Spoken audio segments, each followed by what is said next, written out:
yeroo isiin sagalee wayitasiin uffata baafattu. Boko yoko abbasa eroko boko yoko abbasa eroko. Ashama hordoftoota chaanaalii Yoonii Yookoo akkam jirtan fayyaa keessanii yaani waaqafaa galatu nagaa koodha. Har'as akkuma baratame keessummaa tokko deebi'ee dhufee jira. Warra yeroo jalqabaaf gara chaanaalii kanaa dhuftan Yoonaas jedhama. Chaanaalii kana subscribe gochuudhaan maatii keenyatti dabalamaa. Sana malee viidiyoo keenya laayikii tokkodhaan sheerii gochuudhaan yaadaaf qeeqa yoo qabaattan immoo koomentii jalaan kaa'uudhaan hanga xumuraatti nu faana ta'aa jechuun barbaada. Egaa keessummaan koo har'aa Awwal jedhama. YouTuber haaraadha. Kanaafuu jalqaba irratti isaafis subscribe gochuu keessa hin dagatinaa dheeyxanii tomaatii ta'aa fi jechuun barbaada.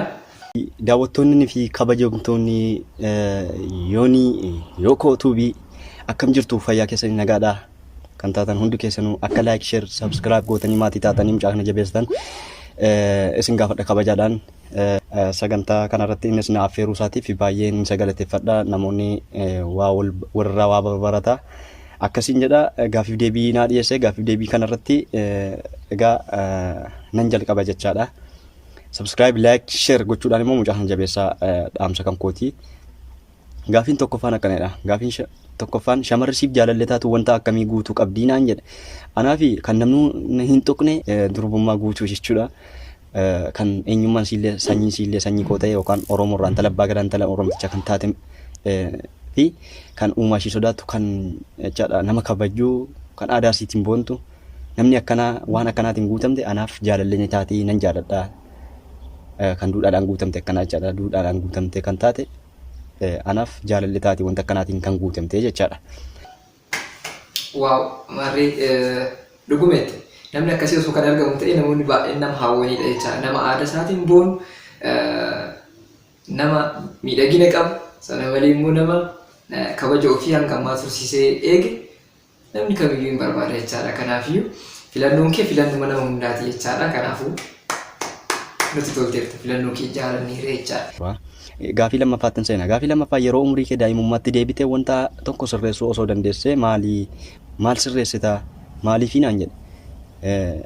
Umrii daa'imummaatti deebi'uun hin jiru. Erga dhalatanii jedhanii lakkoofsaan ol dabalaa deema waan ta'eef gaafii kun deebiin erga dhalatti hin fakkaatu. Yooma immoo kan deebi'amatee gara dudduubatti wanta cubbuu yoo hojjette cubbuu sana yaa rabbii jechaadha. Rabbii uumaa keenya gaafachuun akka inni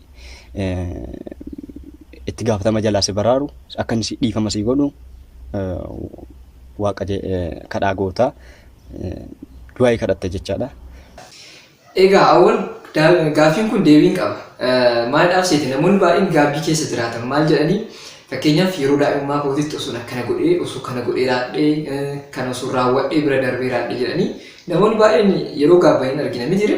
Kanaafuu wanta akkasii osoo qabaatte isa nuuf qoodii yaada jedhudha yaadni kan kooti.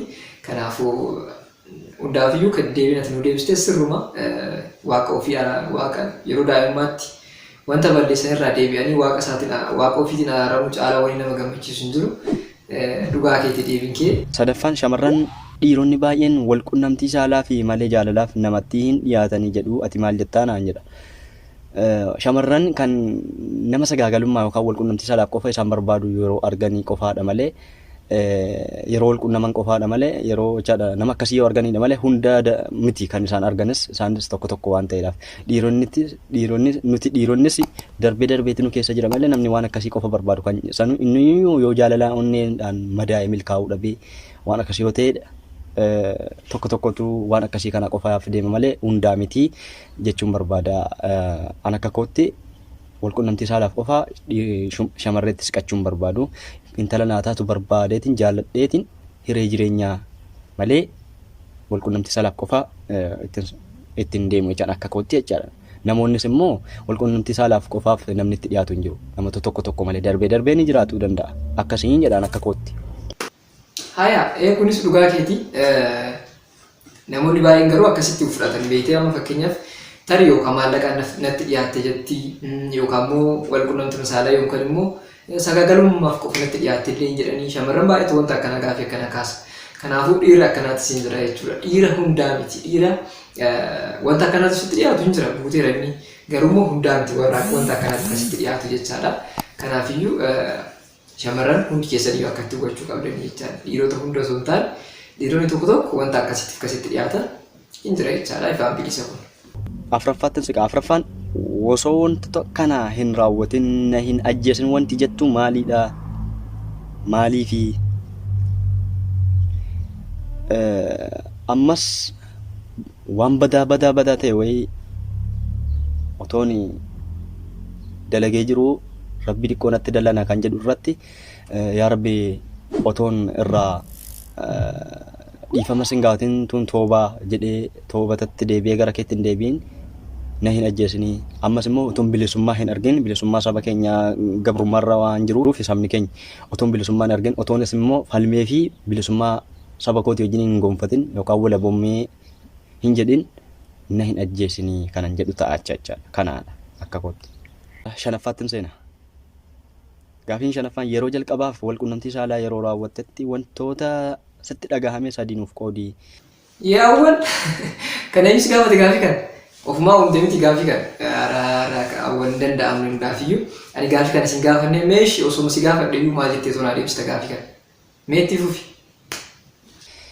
Wayitasiin uffata baafattu baay'ee natti dhagahama gammachuun jechaadha miira gammachuudha natti dhagahama baay'ee natti tola yeroon durbummaa ishee irraa fudhadhu baay'ee natti tola yeroo isheen sagalee suutumaan sagalee suuta jedhe wayitiin sagalee xiqqoo ittiin iyyitu kan namni hin dhageenye kanan qofti dhagahu kanneen kana sadan jechaadha kan natti dhagahamu wanta baay'ee na ajaa'ibudha wanta baay'ee natti toludha waan jechaadha akka ajaa'iba miirri kan kun gammachuudhaan guutamedha natti tola jechaadha kanneen kanatu natti dhagahama wayita wal quunnamtii saalaa raawwadhutti jechaadha.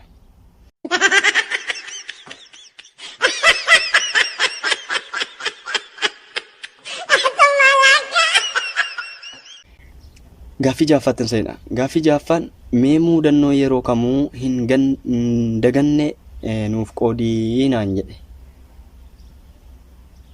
Okay.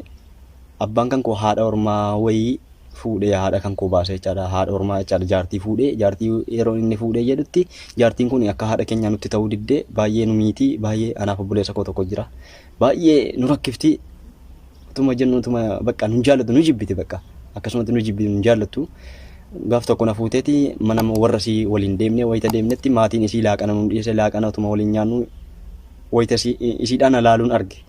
Isiidhaan alaaluun arge anis ilaalee nagumaan se'aa isiin na ildiimaatti jirti tuma natti hin tolin tuman dhiphadhuutiin afaan kaadhee utuun jedhu nyaatan afaan kaadha sana dhiqqoo garaa kaadha jechuuf ta'e waan isaan beekne dugduma keessa na dhoofte nyaatuma isiin afaan keessatti nyaatuman afaan keessaa qabu sana isa isiin arguu jirtu. Afaan kooti na ce'e jechaadha. Mudannoon ajaa'ibaa kanan daganne kana jechaadha.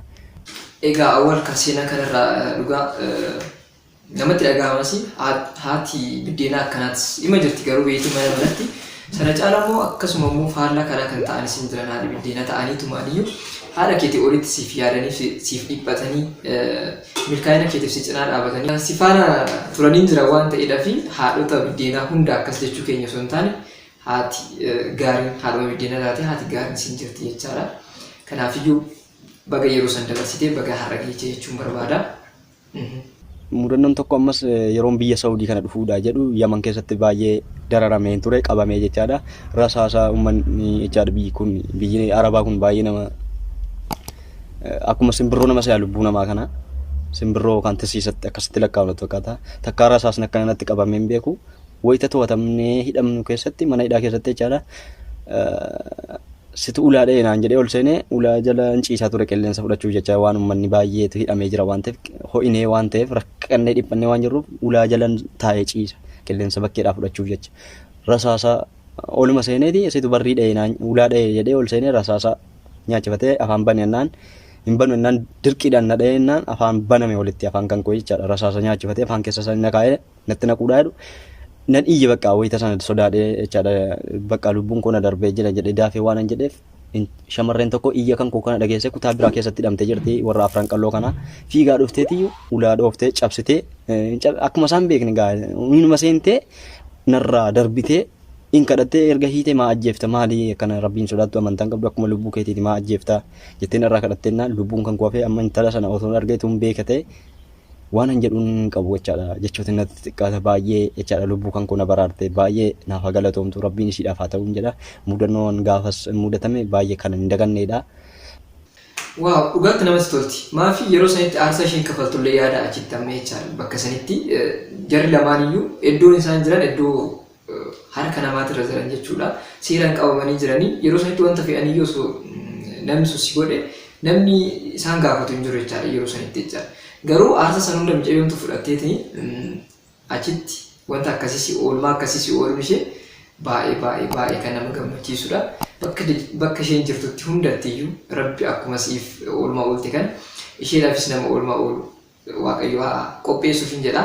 Baay'ee nama galateeffamuu qabudha jechaadha. Shamarri tuni guddaa galatamtu bakka jirtutti. Ergaa koo isa xumuraan dhaammadha. Viidiyoo kana akkuma daawwattanii like, share, subscribe maatii ta'a mucaa kanaa jechaadha. Yookoo tuubii jabeessaa waan garaagaraa qophii babbareedduu sagantaa akkanaa kana dhiyeessa. Egaa ammanumaan nagaan kan koo bakka jirtanittis bira naaf haa gahu. Yookoo tuubii anis nan galateeffadha sagantaa kanarratti akkan hirmaadhu akkan egaa baay'ee waan namatti toludha. Naaf galatoomuun jedha gabaabumatti sagantaa kana qopheessee toora irratti na dhiyeessuuf jecha. Hayyee awwaalatis yeroo kee aarsaa gootee keessumaa koo ta'uu keetiif guddaa si galateeffadha. Haala akkamii keessa teechitiin akka viidiyoo kana hojjette wanta beekuudhaaf sirriitti. Kanaafiyyu atis keessumaa koo ta'uu keetiif guddaa si galateeffadha jechuun barbaada. Sana malee hordoftoonni chaanaalii kana hundi keessaniyyuu jechaadha. Mucaa kana yookaan awwaal chaanaal isaa linkii isaa jalqaba koomentii jalqabaa irra siniif godha. Achumaan subscribe gochuudhaan maatii isaatti dabalamaa fi jajjabeessaa wal cinaa dhaabachuu aadaa godhadhuun jedha. Hundaafiyyuu egaa hanga viidiyoo biraatiin dhufutti nageenyi waaqayyoo iddoo jirtanitti siniif haa baay'atu jedha hordoftoota chaanaalii kootii. Bye bye.